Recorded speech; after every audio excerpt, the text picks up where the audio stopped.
Alors bon, moi, notre ami m'a demandé de parler de l'homme catholique dans la société. Je sais pas qui c'est. C'est ça, hein? Alors, je vais faire de mon mieux, mais c'est très embêtant. Je crois que je vais me la jouer pessimiste dans un premier temps. On Très sera bien. optimiste à la fin, puisque donc j'ai vraiment le sentiment qu'il n'y a plus d'hommes, qu'il n'y a plus de catholiques et qu'il n'y a plus de société. Donc je m'explique un peu. Il n'y a plus d'hommes dans le monde moderne, et depuis quand même grosso modo la Renaissance, mais enfin ça s'est aggravé depuis l'après-guerre. On est un peu comme Diogène, qui habitait une poterie, une poterie en forme de tonneau, et qui, le reste du temps, se trimballait dans la cité, à Corinthe, avec une lanterne en plein jour. Et on lui demandait, mais qu'est-ce que vous faites avec votre lanterne? Et il disait, voilà, je cherche un homme. Et alors, qu'est-ce qu'il dirait aujourd'hui, quoi? Parce que Diogène, c'était moins 400 avant Jésus-Christ. Aujourd'hui, voilà. Il n'y a plus d'hommes, il n'y a plus de femmes non plus, mais il n'y a plus d'êtres humains au sens noble du terme, quoi. Et il a quand même eu le courage, cet homme-là, à un moment, il y a Alexandre le Grand, qui est même cité dans la Bible, donc qui est vraiment le prototype de l'homme puissant et sage, qui arrive devant son tonneau et qui dit à Diogène, demande-moi ce que tu veux, je te le donnerai. Et Diogène lui répond, Decede de Solomeo, ôte-toi de mon soleil. C'est-à-dire qu'un mec qui était comme un clodo avait la puissance d'esprit et la frugalité de vie d'oser dire au plus grand empereur qui était, mais vraiment, qui avait 2 fois l'Empire romain comme propriété personnelle. Hein. C'était un conquérant fabuleux, Alexandre le Grand. Il ose lui dire, ôte-toi de mon soleil. Donc voilà, ça c'est la personnalité. Alors bon, on va essayer quand même de voir ce que c'est qu'un homme complet, quoi, mais bon, assez rapidement. Un homme, alors je vais parler de l'homme masculin, bon, ça, il y a des choses qui sont transposables aux femmes, évidemment, mais voilà. Donc l'homme complet, c'est une structure mentale d'abord, c'est-à-dire une personnalité qui a un équilibre dans sa tête, qui réfléchit.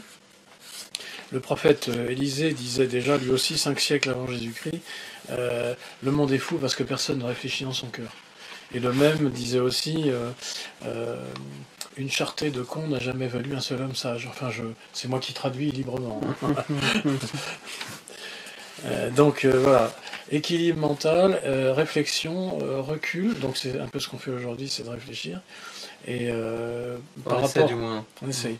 Et par rapport au monde moderne d'aujourd'hui, il y a vraiment du prêt-à-penser complètement dément, un peu pavlovien, c'est-à-dire qu'on donne aux gens à la télé un truc, un stimulus, et hop, il faut qu'ils réagissent tous comme des chiens en bavant, à qui on présente un steak, le chien il se met à baver, même quand il n'y a plus le steak, quoi, parce que c'est le réflexe conditionné.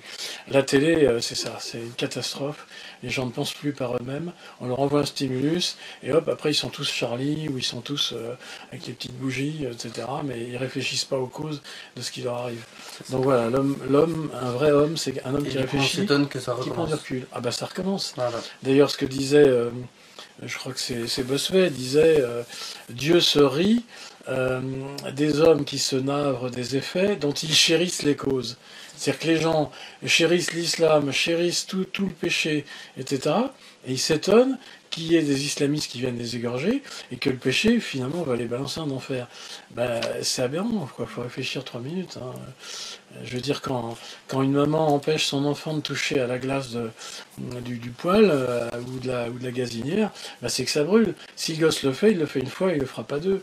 Parce qu'il aura compris, il réfléchit. Mais l'homme moderne l'ennuie.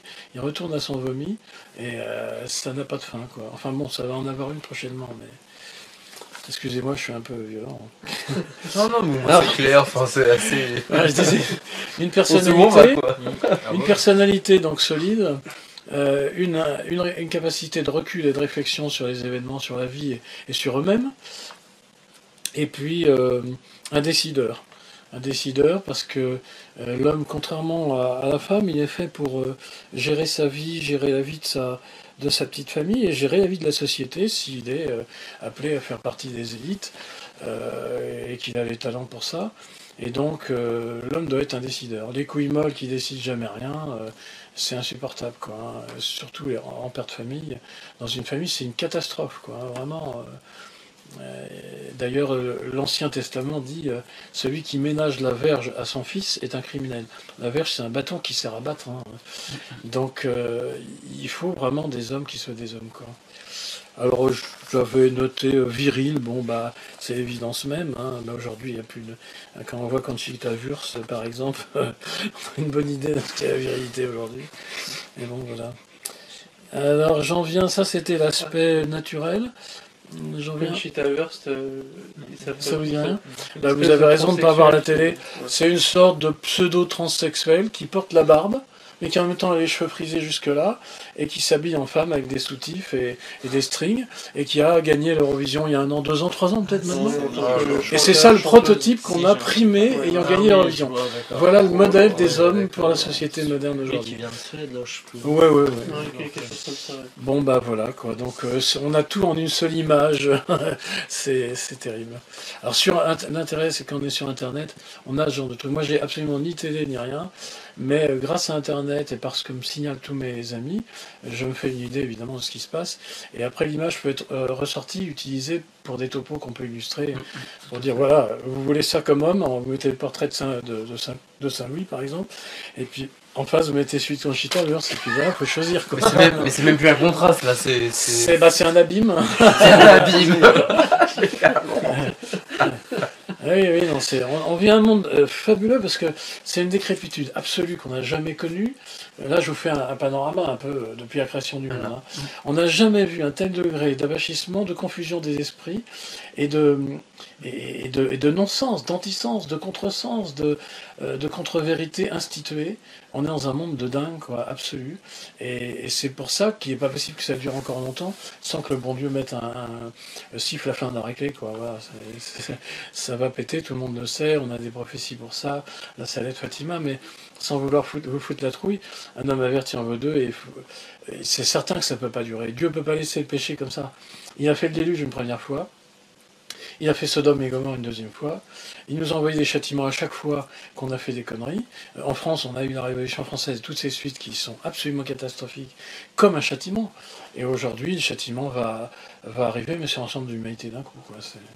Bon, alors, j'étais dans les vertus naturelles, maintenant je passe aux vertus surnaturelles de l'homme. Premier commandement de Dieu, tu aimeras le Seigneur ton Dieu de toutes tes forces, de toute ton âme, de toute ton intelligence et de tout ton cœur. Et donc, primauté à la structure spirituelle, à la vie intérieure, à la prière. Donc, il ne faut pas se contenter de prier et de débiter des centaines de chapelets et de rosaires, mais il faut en même temps l'intelligence de la foi, c'est-à-dire l'étude, et il faut en même temps, évidemment, le changement de vie, donc qu'on appelle la conversion, c'est l'ensemble de ces trois choses. On s'oriente vers Dieu par la prière, on lui demande ses grâces. Grâce à ces grâces qu'on étudie aussi dans l'étude, on arrive à changer notre vie et à abandonner petit à petit la masse de nos péchés. Il en restera toujours, mais on essaye de s'efforcer là. Et avec ça, on arrive à y faire une reconversion.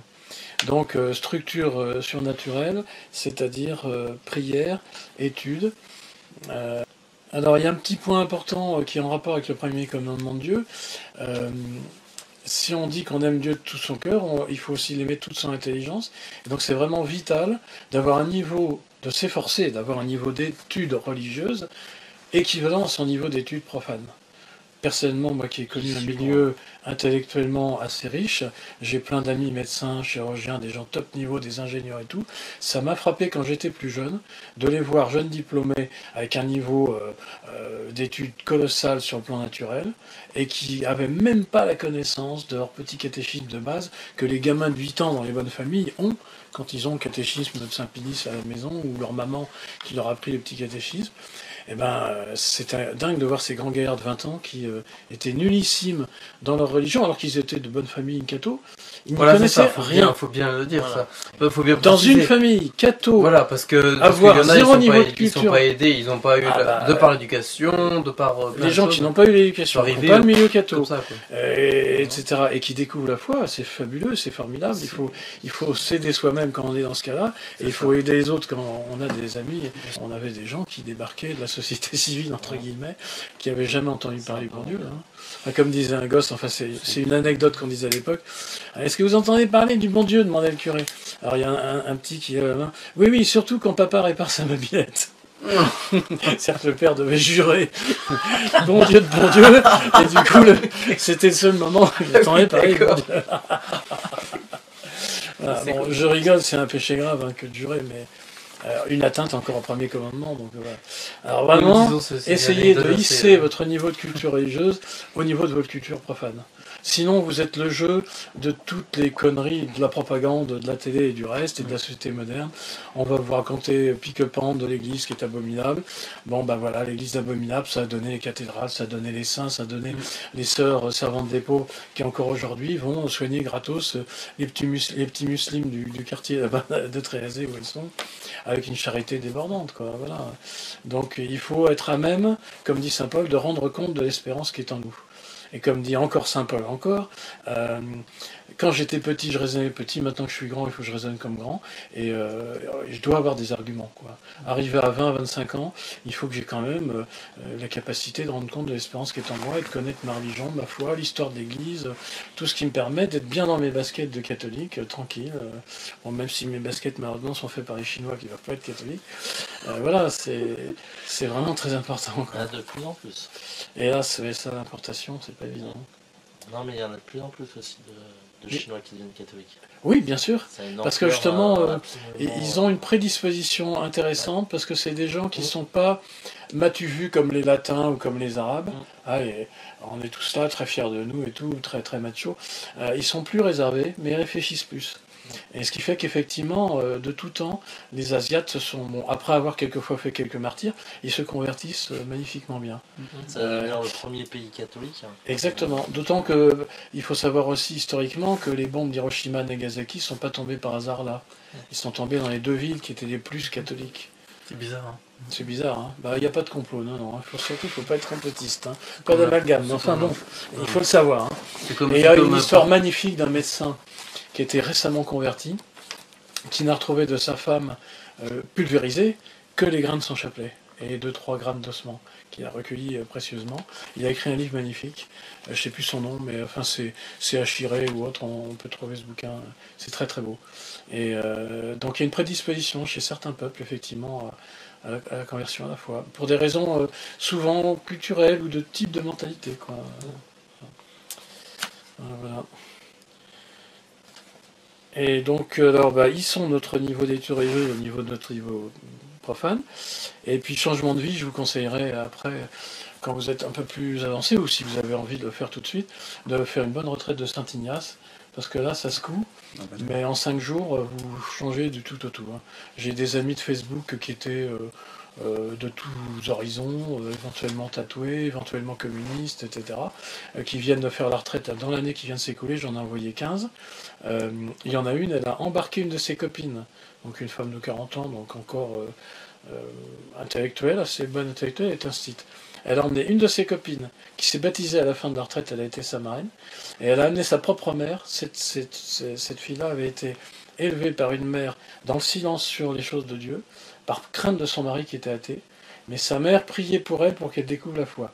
Et du coup, sa fille découvre la foi, fait la retraite, s'était fait baptiser orthodoxe parce qu'elle cherchait un truc mystique.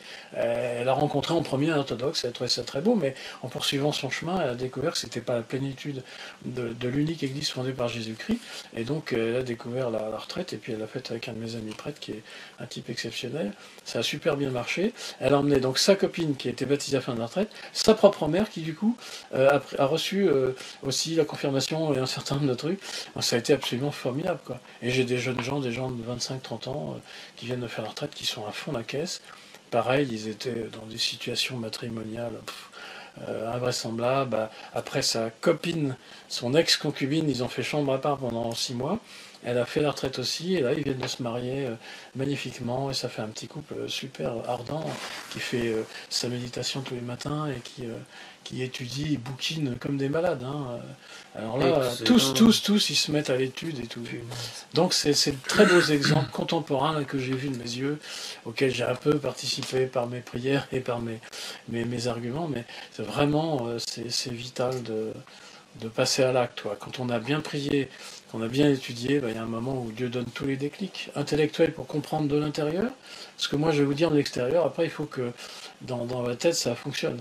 Saint Paul dit Fides ex auditu, la foi vient de l'oreille, la foi vient en écoutant, mais il faut écouter aussi la voix intérieure de Dieu qui va vous éclairer. Et c'est vrai que dans une retraite, comme il y a le silence, et qu'il n'y a plus les préoccupations de la vie, parce que généralement on fait ça loin, là c'était à Bordeaux, mais enfin bon, on peut être à l'écoute de Dieu qui vous parle dans le silence. Et donc c'est dans l'Ancien Testament, viens mon aimé, je t'emmènerai au désert et je te parlerai à l'oreille. Ça c'est dans l'Ancien Testament. Dans le Nouveau, il y a Jésus qui nous dit, voilà que je me tiens à la porte de votre âme et que je frappe, et celui qui veut ouvrir, il ouvre, et moi et mon Père, nous ferons en lui notre demeure. Donc voilà, il faut, après avoir par l'extérieur entendu des arguments, des vérités, des choses, après il faut les méditer dans la prière, et puis Dieu donne les éclaircissements intérieurs pour faire comprendre de l'intérieur. Voilà. Alors je disais, il n'y a plus d'hommes, là on a à peu près tourné pour les hommes. Il n'y a plus de catholiques, ça va être assez rapide. Vous savez qu'il y a une crise épouvantable dans l'Église et dans le monde, qui fait qu'il y a les curés ont perdu la foi, qu'il y a un concile qui a foutu en l'air l'ensemble de la doctrine, etc. Et que depuis, pour vous donner un exemple très concret, quand les gens ont la foi, ils se consacrent à Dieu. À Angers, en 60, après ma naissance, il y avait 150 ordinations de prêtres par an, rien que dans le diocèse d'Angers. Il y en avait sans doute autant, même plus, sur Nantes, sur Rennes, etc. Maintenant, il y a un prêtre tous les 2 ans, entre guillemets, prêtre, conciliaire qui est ordonné ici. Tous les 2 ou 3 ans. C'est épouvantable. Les églises se sont vidées d'une façon considérable, et c'est normal. Quand il n'y a plus de nourriture, on ne vient plus. Si on joue à la messe comme on joue au bastringue ou dans les boîtes de nuit, c'est plus la peine d'aller à la messe, il suffit d'aller à la boîte de nuit, et puis on a sa dose de bastringue. Et donc évidemment, je ne vous fais pas le dessin, mais c'est épouvantable. Le problème de ça, c'est qu'il y a eu une mainmise par une clique moderno dans l'Église, ça c'est un fait. Il y a aussi l'ensemble de la société civile qui va mal et qui surtout n'a plus cette faculté de réflexion, encore une fois, et d'étude. Et donc on atteint un degré de paresse crasse et supine qui est absolument sidérante. Vraiment, les gens n'étudient pas leur foi, ils s'en foutent, ils n'étudient rien, et comme je le disais tout à l'heure, vraiment, ils n'ont même pas le minimum pour comprendre ce qu'est leur foi, connaître leur credo, etc. Donc vraiment, encore une fois, sur le plan du catholicisme, si on veut vraiment être catholique, c'est-à-dire universel, mais il faut vraiment bien remonter son niveau de culture religieuse. Et là, voilà. Alors je termine sur mon 3e point, il n'y a plus de société. Nous vivons aujourd'hui dans une et dans des 10 sociétés, que ce soit la société occidentale et même orientale. Il n'y a plus du tout de lien organique. Il n'y a plus de père, donc il n'y a plus d'autorité, donc les chefs d'État s'en foutent plein les fouilles, c'est leur seul objectif. Il n'y a plus aucune autorité, au sens de auctoritas, qui vient du latin augere, qui veut dire augmenter. L'autorité paternelle, c'est l'autorité qui fait que le père augmente à la fois la vie matérielle de ses enfants, en les faisant grossir, grandir, etc., mais à la fois la vie intellectuelle et spirituelle de leurs enfants, en les éduquant ex ducere. Il les sort d'eux-mêmes pour les conduire vers le bien, parce qu'autrement, un sale gosse, laissé à lui-même, devient d'un égoïste forcené, il assassine sa mère à 13 ans, et il devient chef de bande à 14, quoi. Comme disait Comme disait saint Augustin, il parlait de lui quand il avait 4 ans ou 5 ans, et il disait sa colère, son autonomie, déjà la révolte de l'autonomie d'un gamin de 4 ans, quoi. Et il disait si petit et déjà si grand pécheur. Donc c'est vrai qu'on a un devoir en tant que père d'éduquer nos enfants, de les sortir de leur égoïsme, en les aimant immensément. Mais Lusquenette, je ne sais plus si c'est vous ou si c'est Mathieu qui me parlait de Lusquenette. Lusquenette, qui a été une grande éducatrice, qui a vécu dans le coin de Lyon et qui a tenu pendant quasi 50 ans une école, desquelles d'ailleurs sont sortis pas mal de prêtres du coin qu'on connaît. Elle avait écrit plusieurs livres sur la pédagogie, et elle expliquait qu'en fait, fait, on est obligé de sévir, mais avec le sourire, et quelquefois en donnant un petit coup de martinet à un enfant petit, parce que le châtiment corporel est utile et indispensable à cet âge-là, mais en même temps, elle s'arrangeait pour se donner un coup sur sa main à elle-même, pour qu'elle-même participe un peu à la rédemption du petit péché tout petit, de ce gamin petit qui fait une colère ou qui fait une crise. Parce que vraiment c'est vital, quoi. Il faut absolument réprimer les mauvais penchants des enfants, sinon on est foutu, quoi. Et donc il n'y a plus de société, on vit une dissociété, il n'y a plus de père, donc il n'y a plus de chef de société, il n'y a plus d'autorité nulle part, ni d'autorité paternelle, ni d'autorité donc au niveau de l'État, ni d'autorité judiciaire, puisque c'est vraiment une catastrophe absolue, il n'y a plus de justice. Il n'y a quasiment plus d'armée, c'est peut-être le seul endroit où il y a encore un peu d'autorité autoritariste, Oui. mais Quand même. il n'y a plus de crédit dans l'armée, il n'y a plus d'armée, quoi. On est foutu. Voilà, c'est donc vraiment vital de bien comprendre cette question de société. Alors comme là maintenant on a vu tout ce qui va mal, qu'il n'y a plus d'hommes, qu'il n'y a plus de catholiques, qu'il n'y a plus de société, on va essayer d'esquisser quand même une solution, et d'abord de redéfinir ce que c'est qu'une société. Donc une société, ça vient du latin socius, qui veut dire en fait compagnon, semblable, hein, c'est-à-dire que dès que l'homme est créé, comme il s'emmerde tout seul, Dieu lui crée une compagne qui est un peu son autre lui-même, et Adam se réveille après le sommeil duquel Dieu a tiré une côte, et puis Dieu a fabriqué à partir de... C'est bien pour dire qu'il a à partir de l'ADN même de l'homme que Dieu a créé la femme. Il est émerveillé parce que c'est une autre lui-même, mais comme elle est différente, il y a ce côté éternel de l'attirance homme-femme qui fait qu'effectivement, il y a un charme fou chez les femmes. En principe, bon, sauf les temps, mais bon, il y a des ratés dans la création, depuis le péché originel surtout. Et donc, il y a une entraide qui se crée. Il y a une admiration réciproque, il y a une entraide qui se crée. Et donc le premier socius de l'homme, d'Adam, ça a été Ève. Mais ensuite, il est clair que l'homme ne peut pas vivre seul, ou alors il vit seul dans une grotte, quoi. Il y a notre ami Mathieu là qui m'écrivait encore. Ah bah la société. Je lui ai donné le titre du topo que j'allais faire. J'ai dit mais non. Il faut une vraie société. L'homme ne peut pas vivre seul. Dieu n'a pas créé l'homme tout seul dans une grotte, avec un distributeur de coca au-dessus du nez pour l'alimenter à Dieu a créé l'homme, il a créé une femme pour être sa compagne, après ils ont fait des enfants, et ils ont vécu en société. Tiens longtemps tout seul dans une grotte avec je tiens pas une semaine. Donc voilà, l'homme, l'être humain, qu'on le veuille ou non, il fait pas un contrat social comme raconte cet abruti et dément d'ailleurs de Rousseau, mais il vit naturellement dans une société. Il ne naît pas dans une machine à accoucher, il naît du ventre de sa mère au sein d'un foyer où il y a un père et une mère, des frères et des sœurs, et il est l'héritier d'une lignée de ses ancêtres, ou quand il est malheureux, il est adopté, il vit avec l'héritage d'une société entière qui nous a donné quand même ce que je disais tout à l'heure, les cathédrales et tout ce qui va avec, la poésie, la musique magnifique et l'architecture et les savoir-faire techniques, comment faire des carottes terre cuites, comment faire la plomberie, etc. Toutes ces choses que j'ai apprises moi petit à petit et qui font que bah voilà, on est un homme complet quand on a hérité toutes ces connaissances et toutes ces beautés, qu'elles soient techniques, matérielles et évidemment spirituelles. Donc la société, c'est ça, une vraie société, c'est quelque chose de complémentaire dans laquelle on ne naît pas orphelin et on ne vit pas comme un solitaire, mais on vit avec les autres. Et donc, comme on vit avec les autres, il y a des complémentarités qui sont indispensables et qui sont évidentes, quoi. C'est-à-dire que je sais faire le pain, je sais faire les carottes terre cuites, je sais faire la plomberie, mais je peux pas faire ça tous les jours, ce qui fait que là, de temps en temps, je vais quand même acheter du pain chez mon boulanger, de temps en temps, je demande de l'aide à un maçon pour me couler ma dalle, etc. Et que, en prenant cet exemple de ma petite personne, c'est pour vous montrer que chacun de nous ne peut pas vivre seul, et que l'idée de contrat social à la Rousseau, ça sera un autre thème à traiter, ça, c'est complètement débile, quoi. L'homme n'est pas un mec qui va imposer sa petite volonté aux autres et qui va conclure des contrats, ce qu'on appelle le contrat social à la Rousseau, mais il est naturellement déjà inséré dans un milieu qui n'a pas besoin de contrat, parce que c'est la loi naturelle qui fait qu'une mère et un père ont le devoir de nourrir les enfants. Et si l'enfant a le droit d'être nourri, c'est parce qu'en face, il y a des gens qui ont des devoirs. Donc là aussi, cette dualité, enfin cette réciprocité, ce corollaire droit-devoir, ça sera passionnant à voir dans un autre topo, parce que il n'existe pas de droit qu'en face, il n'y ait quelqu'un qui ait le devoir de l'assumer, quoi.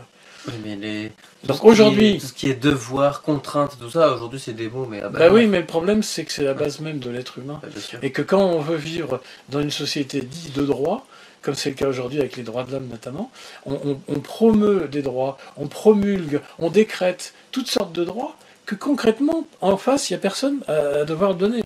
Le plus fabuleux truc, c'est tout récent, c'est le droit opposable au logement. Ça a été pendu il y a 1 ou 2 ans par les socialos. C'est sidérant, quoi. On va condamner l'État parce qu'on n'a pas hébergé un tel qui est clodo dans la rue et dont personne ne veut. On ne l'a pas hébergé, il va saisir la justice et il va obtenir gain de cause, il fera condamner l'État. Mais ça ne change rien, le mec il sera toujours pas abrité. Mais il a un droit opposable à l'État au logement.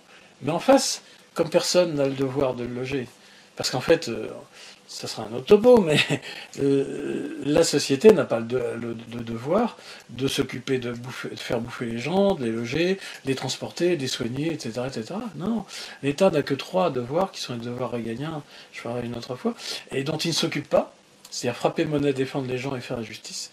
C'est les 3 choses dont il ne s'occupe pas, par contre il s'occupe de tout le reste. Il vous transporte avec la SNCF qui a 2000 milliards de déficit, et il vous nourrit avec des allocations qui ne marchent pas, il vous soigne avec une sécu qui est un trou abyssal, enfin c'est complètement dément. Et donc le problème c'est que édicter des droits, c'est bien, mais si en face personne n'a de devoir, eh ben ça marche pas. Alors que justement, une vraie société, eh ben, c'est l'état naturel de l'homme qui naît dans une famille, ou dans une famille élargie s'il a des parents qui sont morts, mais qui a des devoirs envers lui, et envers qui on a, nous, à notre tour, des devoirs. C'est-à-dire que moi j'ai le devoir, quand je suis enfant, de bien apprendre à l'école, quand je suis jeune homme, de bien apprendre un nouveau métier, et quand je suis un jeune marié, bah, bien bosser pour bien nourrir ma famille, éduquer mes enfants, et entretenir ma chair et tendre, parce que ça coûte cher. Et voilà, donc toute proportion gardée, on a plus de devoirs que de droits. En revanche, dans l'exécution de ces devoirs, on trouve une paix et une complétude qui est absolument formidable, parce qu'en face, il y a d'autres gens qui ont des devoirs. Votre femme, quand vous serez marié, aura le devoir de vous aimer à équivalence que vous l'aimez. Elle aura le devoir de vous servir autant que vous la servirez, etc. Et donc après, quand on vit dans une ambiance comme ça, je connais quelques familles ici sur Angers qui vivent comme ça, eh bien, il y a un bonheur évident, quoi. Qui est pas la déclaration des droits de l'homme et du citoyen, les grands mots ronflants, mais qui est une réalité tangible. Et quand on vit et qu'on meurt dans des sociétés comme ça, entre guillemets, des sociétés domestiques, eh ben on a un bonheur formidable, naturel d'abord, une certaine prospérité même économique d'ailleurs ensuite, et évidemment, bien sûr, la vision ultime qui est le devoir d'État essentiel de la société civile et du prince régnant, c'est le bonheur éternel de ces sujets. C'est ça qu'il faut voir. Donc ça, on pourrait le voir dans d'autres développements. Parce que là, si je commence, on va passer la nuit et la semaine. Donc voilà. Alors Socius, ben voilà. Un petit élément donc je vous ai traité à l'instant, le principe de subsidiarité, donc je suis en train d'écrire un petit livre là-dessus. Mais ouais, parce que personne ne traite, quoi. Tout le monde le sait plus ou moins, personne ne traite.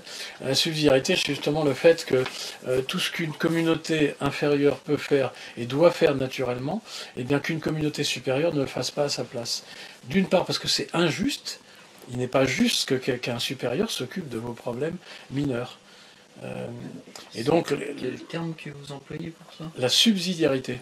Donc ça vient du latin subsidi, qui était en fait en latin les troupes de subsidiaire, hein, c'est S-I-D-I-A-R-I-T-E. Voilà. Donc ça vient du latin subsidii, qui voulait dire les troupes de réserve, les troupes qu'on tient en réserve. Et on ne faisait appel chez les Romains, pendant la guerre romaine, aux subsidii que lorsque le gros de l'armée était déjà complètement capoute, en déroute, etc. On balançait, on envoyait des réserves.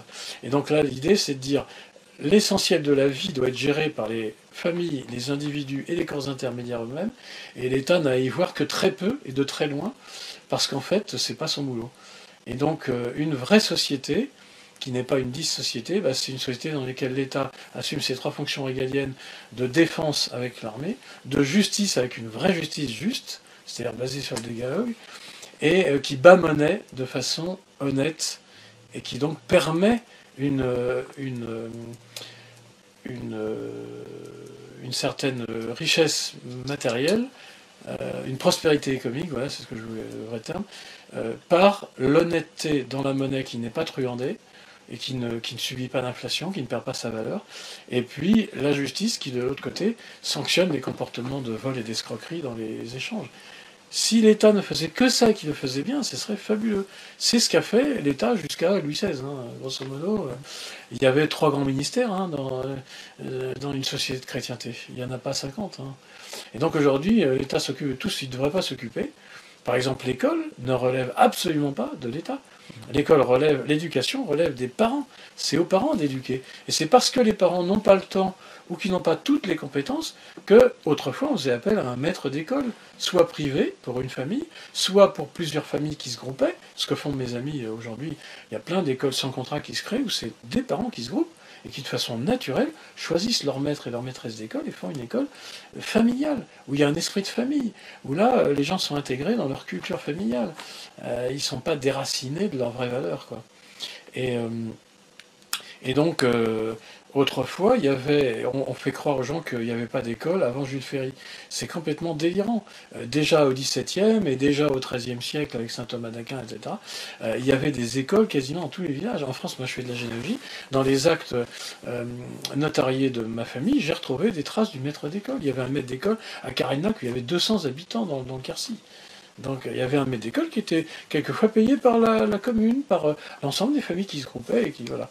Les familles les plus riches avaient un précepteur privé. Bon, voilà, Saint-Vincent-de-Paul a été le précepteur de la famille de Gondy, qui était un grand homme qui s'occupait des galères de roi et tout, où il a fait beaucoup de bien d'ailleurs à cette famille. La Madame de Gondy est devenue une vraie sainte. Malgré sa richesse, son côté Bourges et tout ça, il fallait qu'elle assume son rang. C'est devenu une vraie sainte. Elle avait une vie intérieure, elle priait, elle faisait oraison. Et donc, l'éducation, voilà, ça relève des familles, et par délégation des familles, de l'école, que les familles choisissent, constituent et organisent eux-mêmes. C'est pour ça que c'est absolument insupportable d'entendre je sais plus, l'abruti, une femme qui a été dire que l'enfant appartient à l'État. Mais c'est du totalitarisme absolu. Non, c'était pas Belkacem, c'était une autre. Oui, c'était pas Belkacem. Belkacem est dans cet esprit-là, évidemment. Hein, pour elle, c'est les valeurs de la République obligatoires. Mais non, c'était une autre, je sais plus, une du PS, mais je sais plus laquelle. Plus âgée que Belkacem, qui avait dit l'enfant appartient à la République. Et il y a Payon aussi qui a dit que des choses qui vont dans le même sens. C'est-à-dire qu'il faut absolument que l'enfant soit possédé par l'État, quoi. On l'arrache aux familles. D'ailleurs, leur idée, c'est exactement l'idée de Pierre Berger. Hein, c'est on va fabriquer des enfants dans le ventre de femmes qu'on paiera pour ça, et ça sera une marchandise et un boulot comme un autre, quoi. Et du coup, il n'y aura aucun attachement ni maternel, ni viscéral, ni rien. Bon, le problème, c'est que la réalité le contredit, parce que ça, c'est plus qu'une fois que des femmes qui portent des enfants, après, elles ne veulent plus le donner parce qu'elles s'y sont attachées, c'est elles qui l'ont porté. Alors c'est un peu naturel, quoi. Mais voilà. C'est la base. Ouais, c'est évidence naturelle. Donc voilà, pour la société, les principes de subsidiarité, donc, il y a les individus, il y a les familles, et il y a les corps intermédiaires, c'est-à-dire globalement les communes. Hein, c'est-à-dire qu'au plan local, on sait exactement ce qu'il y a à faire. Hein, moi, quand j'ai un trou devant mon chemin des Gilettes, là, dans la rue, j'ai rebouché mon trou moi-même avec mon béton, ça se voit encore. Mais il y a des gens, non, ils font rien. Ils signalent, ils téléphonent à Allo Mairie. Allo Mairie retransmet au secrétariat général, qui redescend au chef de service de la voirie, qui redescend à ses équipes, lesquelles redescendent au mec qui va venir boucher le trou. Moyennant quoi, ça a coûté 3000 € pour boucher un trou grand comme ça, que moi j'ai mis une pelletée de béton dedans, et hop, c'est bon, le trou est bouché. Donc c'est ça le problème de la subsidiarité. C'est tellement éloigné de nous, si c'est l'État ou des collectivités très élevées qui font les choses à la place du stade local, c'est complètement débile, ça coûte 100 fois plus cher, c'est très mal fait, c'est très long, enfin bref, ça a tous les défauts, quoi. Donc l'importance de la subsidiarité et des corps intermédiaires. Alors il y a les métiers, je dis pour sous-métiers, j'entends les corporations dans lesquelles aussi bien le jeune apprenti que le maître d'apprentissage, que celui qui va commercer le produit fini et tout, sont réunis dans une même corporation où ils ont les mêmes intérêts. À ce que le métier soit bien fait, que le produit fait soit bon, etc. C'est pas du tout à l'État, à la République, d'aller déterminer dans une loi qui a demandé des milliers d'heures de concoctage, que le pain est un composé de farine, d'eau et de sel, quoi. C'est vraiment délibérément pas le rôle de l'État que de décréter ça. Et puis ensuite de faire tout un régiment de lois, etc. C'est débile. ville. C'est à la corporation des boulangers de Il y a une déterminer ce norme et qu'elle tout peint. ça. Et puis quand il y a un mauvais boulanger, c'est à la corporation des boulangers de le faire sanctionner par l'autorité parce qu'il a foutu de la sueur au lieu de, en proportion égale avec sa farine pour gonfler plus le pain et faire plus de pognon. Ben, c'est ça, Mais non, c'est l'évidence. Mais aujourd'hui, il n'y a plus ça. Aujourd'hui, on peut faire n'importe quoi. C'est tellement long avant d'arriver à une condamnation qu'il y a des scandales alimentaires, donc je parlais d'aliments, mais il y a des scandales dans tous les domaines. Et donc l'absence de la subsidiarité conduit à quelque chose de très dispendieux, de très cher, de très mal fait, de très long, et donc à une société qui n'est plus une société où les choses sont harmonieux, mais une dissociété où les gens sont agglomérés, parce que de fait ils sont agglomérés ensemble, mais ils ont tous des intérêts divergents, les ouvriers gueulent contre le patron gueule sur les ouvriers, enfin, c'est la guerre à mort, quoi. Et donc c'est plus une société, c'est une dissociété, puisque dans Socius, il y a l'aspect social, il y a aussi l'affection. Je veux dire, quand on vit avec un compagnon au quotidien, mieux vaut l'aimer, l'apprécier, plutôt que de lui taper sur la gueule tous les matins, quoi. Donc, c'est tout cet élément. Il y a des collègues, waouh! C'est là où je rejoins nos amis gauchistes qui sont bisounours, qui disent faut aimer nos ennemis et tout. On est d'accord. Où vraiment il faudrait qu'il y ait une certaine affection dans la société. On vivrait une véritable société de l'amour. Là, je suis pas en train de devenir moderno, hein, mais on vivrait une vraie société de l'amour si tous les corps intermédiaires et si dans les familles, dans la société, etc., chacun était à sa place, faisait son rôle et avait de la bienveillance pour le prochain. Ce serait le paradis terrestre. Bon, comme on sait que le paradis terrestre c'est fini, ça ne le sera pas. Il y aura toujours des gens où nos péchés vont remonter et puis bah hop, ça y est, je vais tuer mon voisin. Crime passionnel, merde. Ou alors, à un moment où j'ai trop bu, bah, je vais écraser quelqu'un. Bah, j'aurais tué de façon involontaire. Donc il y aura toujours le péché, donc il y aura toujours des choses à réprimer. Mais on pourrait vivre une chrétienté harmonieuse, enfin une société harmonieuse si on vivait en chrétienté. Ça c'est absolument clair. Donc on va le vivre, c'est ce à quoi je vais venir. Alors bah voilà, conclusion. Vous êtes le sel de la terre, hein, je vais vous le mettre en latin, vos estis saltere, vous êtes le sel de la terre. En étant un homme catholique dans la société, vous serez le sel de cette société pourrie, et qui va faire qu'elle ne sera plus pourrie, parce que le sel, ça conserve, et ça empêche la corruption. Et donc, en étant le sel de la terre, eh bien, vous allez assainir cette société de dingue, et en cultivant les qualités que je vous ai dites tout à l'heure au plan humain et au plan spirituel. Et puis bon, c'est un boulot exigeant, mais aussi exaltant, puisqu'on vit aujourd'hui une fin des temps qui est de plus en plus annoncée par beaucoup de prophéties. La Salette, Fatima, Notre-Dame a annoncé que voilà, il y aura une crise dans l'Église abominable, une crise dans le monde, que Paris sera brûlé, Marseille englouti. Ça va chauffer dur dans les mois et l'année qui vient, puisque aujourd'hui, ça y est, c'est la guerre. Il y a 7000 soldats russes qui viennent d'être amassés depuis hier à la frontière turque. Il y a un destroyer de 300 milliards qui vient d'être mis à l'eau et qui prend la direction du Golfe américain. C'est pas pour enfiler des perles ni pour dire le chapelet. Voilà. Il y a de son côté Poutine qui se défend, qui a installé partout des batteries de missiles au Groenland où il peut atteindre l'Europe assez courtement. J'ai regardé la carte, c'est bien vu, c'est très bien vu, c'est des mecs pas idiots. Il en a mis partout dans la mer Noire, il y en a en Syrie. Aujourd'hui, les Américains veulent pousser le monde entier à la guerre. La juiverie internationale, idem. Donc il y a un jeu de fou qui est pour des objectifs de domination mondiale, mais qui en fait est sous-tendu par le démon qui est le père du mensonge, et qui en grec veut dire diabolos, le diable, c'est le diviseur. Donc ça va péter, ça va chauffer, et nous on va devoir renaître derrière tout ça, les quelques-uns d'entre nous qui survivront. Il y aura quelques martyrs, il y aura quelques soldats, et puis il y aura ceux de la société civile qui dans 1 an et demi, 2 ans, voilà, on va voir le règne du Sacré-Cœur, donc ça va être quand même sympa. Puis bon, de toute façon, nous on bosse pas pour la gamelle, mais on bosse pour le ciel, donc ça rime, gamelle, ciel, mais sauf qu'il y a encore un abîme entre les deux. Alors, ça ne nous empêche pas d'être bien dans nos baskets matérielles concrètes aujourd'hui, mais voilà, on vise les étoiles. Et donc je terminerai par la citation de saint Irénée, la gloire de Dieu, c'est l'homme vivant. Alors, c'est l'homme debout. Alors bon, les modernos ici de ça en disant que, vous voyez, Dieu adore sa créature, l'homme c'est quand même quelque chose d'extraordinaire, il faut adorer l'homme et tout, ça c'est les modernos. Non, en fait, quand on regarde le contexte de ce que disait saint Irénée, c'est qu'en fait, la gloire de Dieu, c'est que l'homme devienne acteur de son salut, et l'homme debout, c'est l'homme qui est en état de grâce, qui est donc avec Dieu en lui. l'enthousiasme, enthousiasme en grec ça veut dire avoir Dieu en soi. Eh bien, la gloire de Dieu, c'est l'homme vivant et debout, c'est-à-dire l'homme en état de grâce. Et en fait, voilà, messieurs, tout le bien que je vous souhaite. Amen. Voilà, voilà, Merci beaucoup. l'état de grâce. Bien sûr. J'espère ne pas vous avoir trop ennuyé et trop rasé. Ah non, c'était excellent. C'est vrai que c'est imposé, mais parce qu'après ça débouche sur. C'est ça qui est intéressant. Ah ben on débouche sur tout. Je veux dire. Étant la base du sujet, enfin, et la base de la société, du coup. Alors l'homme est forcément la base de la société, Forcément, ensuite puis, constituant ayant la famille, ayant c'est la l'autorité, cellule de base de la société, et les familles se constituant en communauté locale, on a les corps intermédiaires et les métiers. Et donc à ce moment-là, bah, on a une société complète, hein. C'est pas très compliqué.